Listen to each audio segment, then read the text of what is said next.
Hi friends, welcome to மல்லி promo. இன்றைக்கி நம்ம மல்லி சீரியலில் என்ன விறுவிறுப்பான விஷயம் அப்படின்னு பார்த்தீங்கன்னா, நம்ம போதும் பொன் பண்ணுற ஒரு காரியத்தினால விஜய் வீட்டை விட்டே அடித்து துரத்துறாரு. அந்த என்ன காரியம் அப்படின்னு பார்க்குறதுக்கு முன்னாடி வாங்க நம்ம அதுக்கு முன்னாடி என்னவெல்லாம் நடந்துச்சு அப்படின்னு பார்ப்போம். இப்போ என்ன நடக்குது அப்படின்னா, இங்கே எப்படியும் போதும் பொன் சத்தியம் வாங்கிட்டா நம்ம விஜய் கிட்ட இந்த மாதிரி எந்த காரணத்துக்காக மல்லியை வீட்டுக்கு கொண்டு வரக்கூடாது அப்படின்னு சொல்லிட்டு இப்போ தான் போதும் பொண்ணுக்கும் ரஞ்சிதாவுக்கும் ரொம்ப நிம்மதியாக இருக்கப்பா. எப்படியோ இந்த மல்லி இனிமேல் வீட்டுக்கு வர மாட்டா அப்படின்னு சொல்லிட்டு இந்த வெண்பாவை எப்படியாச்சும் நம்ம நல்லா பார்த்துக்கிட்டு எப்படியாச்சும் வெண்பாவை வச்சு விஜய்க்கு ஒன்று கல்யாணம் கொடுத்துடணும் ரஞ்சிதா அப்படின்னு சொல்லிட்டு தான் ரெண்டு பேரோட பிளானு. அப்போ தான் போயிட்டு வெண்பா கிட்ட வெண்பா குட்டி என்ன பண்ணுற அப்படின்னு சொல்லிட்டு போகும்போது, ஆனால் வெண்பா அங்கே நோட்டு ஃபுல்லாக சாரி மல்லியம்மான்னு எழுதி வச்சிருப்பா. அதை பார்த்ததுமே போதும் ஒன்றுக்கும் ரஞ்சிதாவுக்கும் செம்மக்கும் வந்துடும். இவளை பார்த்தீங்களா எவ்வளோ திமிரு இருந்தால் சாரி மல்லியம்மான்னு எழுதியிருப்பா அப்படின்னு சொல்லிட்டு, ஏமா இந்த மாதிரிலாம் எழுதியிருக்கா அப்படின்னு கேட்கும்போது, இதை பார்த்தா வச்சு மல்லியம்மா திரும்பி வருவாங்கல்ல, எனக்கு நான் சொன்னோம் தானே மல்லியம்மா போனாங்க, அதனால தான் நான் சாரின்னு எழுதி வச்சிருக்கேன், அவங்க வரணும் அப்படின்னு சொல்லிட்டு சொல்லவும் உடனே போதும் பொண்ணுக்கு கோவம் வந்துடுது.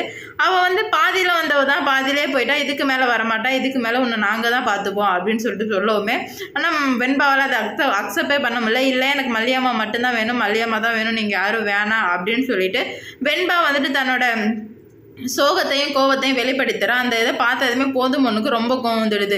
ஏய் ஓவராக பண்ணாத, உன்னை நாங்கள் தான் பார்த்துக்கணும், இதுக்கு மேலே உனக்கு மல்லியம்மாவும் கிடையாது யாரும் கிடையாது, நாங்கள் மட்டும்தான் அப்படின்னு சொல்லிட்டு திமிரா பேசவுமே, இல்லை எனக்கு மல்லியம்மா வேணும் வேணும் அழுதுகிட்டே இருக்கும்போது போதும் பொண்ணுக்கு கோவம் வந்துடுது. கோவம் வந்ததுமே என்ன பண்ணுறான்னா வெண்பாவை பலாருன்னு அரைஞ்சிடுறா. சின்ன பிள்ளைன்னு கூட பார்க்காம அறையவும் வெண்பாவுக்கு அதிர்ச்சி ஆகிடுது. என்னடா இது இவங்களை அடிச்சிடறாங்களேன்னு சொல்லிட்டு கடன் போயிட்டு விஜய் கிட்ட சொல்லலான்னு போகும்போது விஜய் இல்லை. ஆனால் வெண்பாவை போதும் பொண்ணும் ரஞ்சிதா மிரட்டுறாங்க. ஏய் நீ மட்டும் உங்கள் அப்பா கிட்ட சொல்லிட்ட அப்படின்னா அவ்வளோதான், உன்னை கொன்னுடுவேன் அப்படின்னு சொல்லும். சின்ன பொண்ணு இல்லை, ரொம்ப பயமாக இருக்கும்ல, நான் சொல்ல மாட்டேன் அப்படின்னு சொல்லிட்டு சொல்லிடுறா. ஆனால் நம்ம விஜய் வீட்டுக்கு வந்ததுமே ஒரு மாதிரியாவே இருக்கா வெண்பா. ஏன் வெண்பா ஒரு மாதிரியா இருக்கா அப்படின்னு சொல்லுவோம். ஒன்றும் இல்லை டாடான்னு சொல்கிறா. இருந்தாலும் பெத்த அப்பாவுக்கு தெரியும்ல குழந்தை எப்படி இருக்கா அப்படின்னு சொல்லி, இல்லையே நீ ஒரு மாதிரியா இருக்க என்னன்னு சொல்லு, மல்லியை பற்றி நினச்சிட்டு இருக்கா, இல்லை டாடா அப்படின்னு சொல்கிறா. அப்போ என்னன்னு சொல்லும்போது உடனே கடந்து கதறா புள்ள, இந்த மாதிரி என்னை அடிச்சிட்டாங்க டாடா அப்படின்னு சொல்லவும் நம்ம விஜய்க்கு செம்மக்கும் வருது. என்னது ஒன்று அடிச்சாங்களா, யார் அடிச்சாங்கன்னா இந்த மாதிரி போதும் ஒன்று அடிச்சிட்டாங்க அப்படின்னு சொல்லுவோம். போதும் ஒன்று ரஞ்சிதா அப்படின்னு சொல்லிட்டு கத்துறாரு. உடனே ரெண்டு பேரும் வர்றாங்க. எதுக்காக வெண்பாவை அடிச்சுக்கன்னு கேட்கும்போது நான் அடிக்கவே இல்லை அப்படின்னு சொல்லிட்டு சமாளிக்கிறாங்க. இல்லடாடா என்னை அடிச்சாங்க அப்படின்னு சொல்லிட்டு சொல்லவுமே, சின்ன பிள்ளைய ஆள் இல்லாத நேரத்தில் அடிக்கிறீங்களா, சி உங்களுக்கு வெக்கமா இல்லை, மரியாதை இந்த வீட்டை விட்டு வெளியே போயிடுங்க, என் பொண்ணை எனக்கு எப்படி பார்த்துக்கணும்னு தெரியல, உங்கள் தயவில் தான் இருக்கணும்னு அவசியமே கிடையாது, என் பொண்ணை எப்படி பார்த்துக்கணும்னு தெரியும், இந்த வீட்டை மரியாதையே போயிடுங்க அப்படின்னு சொல்கிறேன்.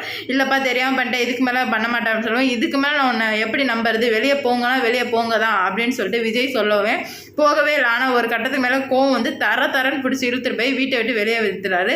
இந்த வீட்டுக்கு உங்களுக்கு எந்த சம்மந்தமும் இல்லை, என் பொண்ணை எப்படி பார்த்துக்கணும் அப்படின்னு சொல்லிட்டு எனக்கு தெரியும்னு சொல்லிட்டாரு. ஆனால் இப்போ வெண்பாவை கண்டிப்பாக மல்லி தெரியும். இப்போ தான் விஜய்க்கு மல்லியோட அருமையே புரிய வருது. கூடிய சீக்கிரம் கண்டிப்பாக மல்லியை கூட்டு வந்துவார் அப்படின்னு சொல்லிட்டு நான் நினைக்கிறேன். இந்த வீடியோ பிடிச்சிருந்தா லைக் பண்ணுங்கள், ஷேர் பண்ணுங்கள், கமெண்ட் பண்ணுங்கள். இது போன்ற வீடியோ சீரியல் அப்டேட் தெரிஞ்சுக்க நம்ம சேனலை மறக்காமல் சப்ஸ்கிரைப் பண்ணிக்கோங்க.